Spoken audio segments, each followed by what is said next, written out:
I'd like to ask Dr. MacDonald to give the convocation address.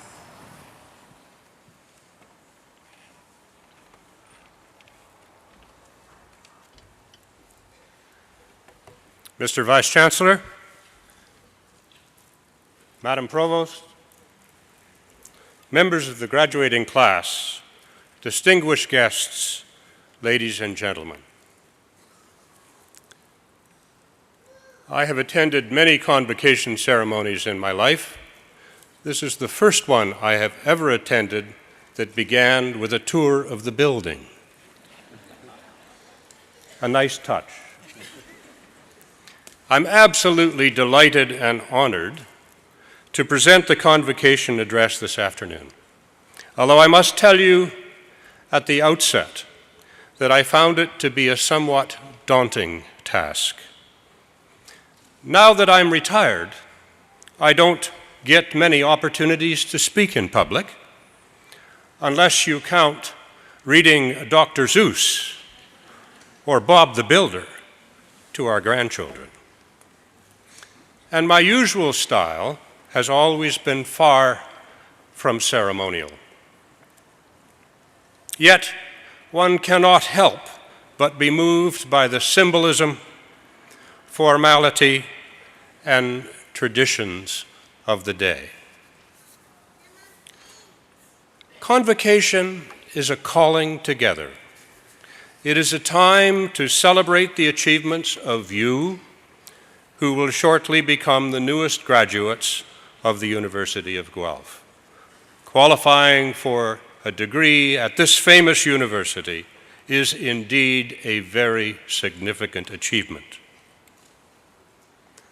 Over the past several years, most of you will have made the transition from high school to university. Some of you from undergraduate to graduate students, and all of you have gone farther down the pathway from dependent to independent learning. You have gained skills and knowledge and academic maturity through the challenges experienced in the classrooms and laboratories of this institution. You have learned to cope with the inevitable frustration that attends the pursuit of any significant and worthwhile goal. You have learned that there are no shortcuts to any place worth going. You have pursued your goals with vigor and enthusiasm, with talent and commitment, and you have been successful. I congratulate you on this superb achievement. However impressive the performance of you, our graduates, it is well to remember that throughout your studies you have shared your quest with a host of others, mothers and fathers, husbands and wives, family and friends, who have provided encouragement and support to help you along the way.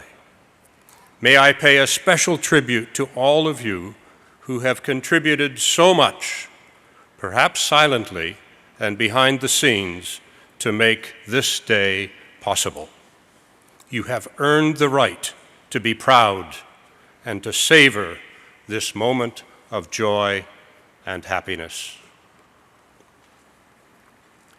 On a personal note, I must say that I'm delighted to be a member of the graduating class, and I thank Ian and the President for their general comments,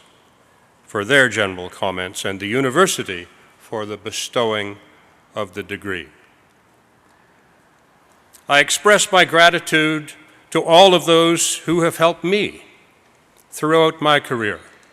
First, I give my loving thanks to my wife Lillian and my family, most of whom are with me today.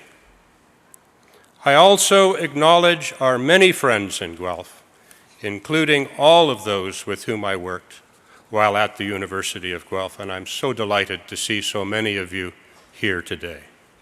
Without the support of my family and friends and without the exceptional team of colleagues with whom I shared a marvelous experience over the years, I would have achieved little.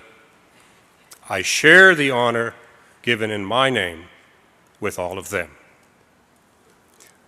I also wish to congratulate my dear friend Ernie on his receiving the John Bell Award, and Emily on receiving the Governor General's Silver Academic Medal. Both of you are richly deserving of these prestigious awards. Fellow graduates, as scientists, you will undoubtedly have many opportunities to make a significant impact on our society, as those who have come before you have done. In the several decades since I faced the same kind of future as you do today, both science and the technology derived from inventions and discoveries in science have been responsible for the transformation of lives in quite remarkable ways. Let me briefly give you some examples, drawn from each of your areas of scientific specialization. Consider, for example, the fact that modern molecular biology is largely a product of the work done in the past 50 years, since the initial discovery of the structure of DNA in the mid-1950s. What followed over the next 2 decades or so was a truly revolutionary sequence of discoveries of the structure and function of DNA, RNA, enzymes, and other proteins, and the deciphering of the genetic code. A host of new technologies were developed and became the new basis for biotechnology, with applications in dozens of areas of biology, agriculture, and medicine. In the areas of physical science and engineering, the technological and engineering developments that have been spun off of chemistry and physics and computing, mathematics, in the last 50 years have been truly remarkable. It is difficult to conceive of a world without computers, without the World Wide Web, without the internet, without emails, satellite communications, a world without CDs, DVDs, cell phones, a world without magnetic resonance imaging, even a world without Google.